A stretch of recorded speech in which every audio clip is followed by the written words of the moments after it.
McGillicuddy and Murder's Pawn Shop, Season 2, Episode 13. Wrath returns.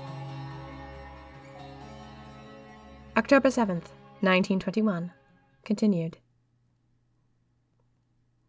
I'm not sure why the revelation floored me so much, diary. But it did. Noble James had never been a night enthusiast. He'd been a good man all along. He'd always belonged to the pawn shop.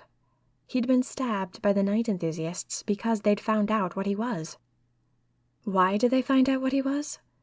Because of me. Noble James had been undercover, successfully and brilliantly masquerading as a night enthusiast, discovering secret plans and sending valuable information over to the pawn shop.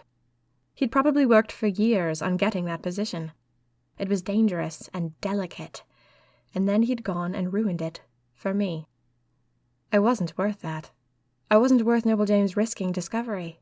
He'd wanted to help me because I was alone and being pinned for murder. So he'd reached out to me. But the night enthusiasts had caught him. It explained so many things. Who had stabbed him that night under the bridge and why. I suddenly understood who he was. Two thoughts sprang to my mind. The first filled me with stupefaction. Night enthusiasts kill a part of their soul. How had Noble James accomplished that?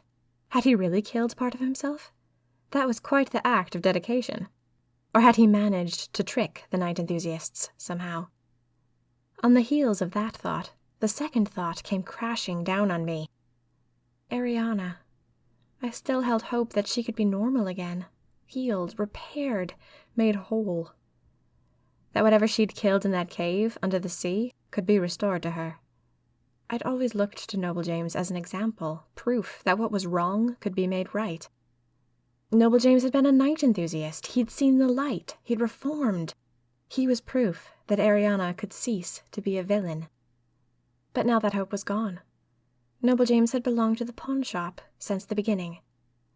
I felt desolate, but I decided not to despair too quickly. Ariana might still recover her lost soul bits. One day. I tiptoed out of that hallway to find another corridor. I didn't want a bedroom that was haunted by the oil painting of Noble James. A few hallways later, I found exactly what I was looking for. It was a quiet, dark little room with a high latticed window. The window looked out into a twilit manor in Britain or Germany. The view was nothing but leafy green trees, and I could see one corner of an ancient stone house. People moved in the windows. It was better than the motion pictures. There was a large sofa, big enough to turn into a bed. The room was full of floating shelves and blue glass orbs. When I tapped on the glass of one orb, it lit up. "Oh, yes," I said. "This will do nicely." I walked outside and laid my nameplate against the wood of the door. It magically adhered itself to the wood for me. And just like that, I had a bedroom. After that, I went back and joined the other Magic Unusuals to see about meeting people. Meeting people. Yes, things were a bit awkward at first, as you can imagine. I mean, I'm not just a new Magic Unusual. I brought Ariana. I broke in when I wasn't supposed to. These people have had fights about me for the last few weeks, about whether or not I should be admitted at all. I'm the stuff of legend. I sat down on the couch in the living room area, and I just looked around the room, hoping and praying that someone would speak to me. There was a group over by the fireplace, and they just stared at me. I honestly never encountered anything like it before in my life. It wasn't cruel or malicious. It wasn't kind, either. They just didn't acknowledge my existence. I wasn't one of them. Therefore, I did not exist. But then, a pack of other Magic Unusuals entered, and they brightened up at the sight of me. They invited me to join them for dinner, which we had in a beautiful old dining room full of black wood and peacock feathers. The food was good, and I decided I wanted to volunteer to help in the kitchen from time to time. We had a roast chicken and baked sweet potatoes, and someone made a blueberry pie. I felt much better about things after that. After dinner, I climbed back up to my room, and what do you suppose I found next door to it?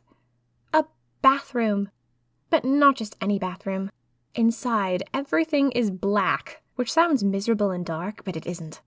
Tiny black tiles cover the floor and half of the wall, and they shimmer in tones of green. There's a huge claw-footed tub and an iron-wreathed window that looks out on a starry sky. I'm not sure how windows can look out at anything, but they do. The whole room smells like juniper. When you step inside, music starts playing. It completely had me creeped at first. But then I realized that the music came from a few peculiar objects in the room. When one object goes silent, another one starts up. The music was beautiful and emotional, and a little bit haunting. The perfect place to take a bath. I took a bath, of course. The water smelled like tropical fruit, and it stayed foamy. The room was lit with black candelabras, and everything felt clean and quiet and shining. Add to that I was up in the far recesses of the secret basement. It feels like I discovered a room that no one else knows about. Baths make me contemplative, especially when there's haunting music. Do you know the thought I had? So hard to write about, so peculiar to explain. I am who I want to be. I am. I don't know what to do about it. I wanted to be a girl who had adventures, who discovered unusual places, who lived an unusual life. I wanted community. I wanted a story. I wanted to know that I belonged somewhere, that I had something to fight for. And now I do. And do you know what? I don't know how to cope with that. I always assumed that I would be different on the inside, when things changed outwardly for me. But deep down I still feel like a coward. I still feel stupid and afraid of my own life, and a little bit yellow. Like down in the depths of me, I'm the wrong color. I thought finding this life would make me the right color on the inside, but I still feel a little bit like the color of earwax. Well, at least one thing is positive, and that's that things feel damn near perfect on the outside. What a life I've stumbled into. Now, if only I can convince myself that I deserve it, then all will be well. Diary, do you know where I am right now?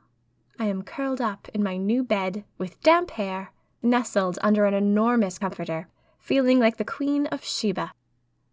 And now to bed, and now to bed. I will write again in the morning. October 8th, 1921. Good morning, diary. Let me see. What are our plans for the day? Eggs. Definitely eggs. Learning how to cast a few magic unusual spells? I should say so. Finding out which ones of the magic unusuals here wanted to go abduct me when I was lost and on my own, expressly against the wishes of Mr. McGillicuddy? Befriending them will most definitely be a part of our day. The things I'm most excited about this morning are... Diary, I've got to come back, I'm sorry. They're shouting downstairs. Something about Wrath. I think he's done something horrible. We hope you've enjoyed Season 2, Episode 13, Wrath Returns, of McGillicuddy and Murder's Pawn Shop.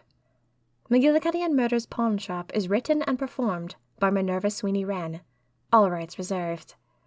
If you enjoy this podcast, please consider taking a moment to share it with your friends.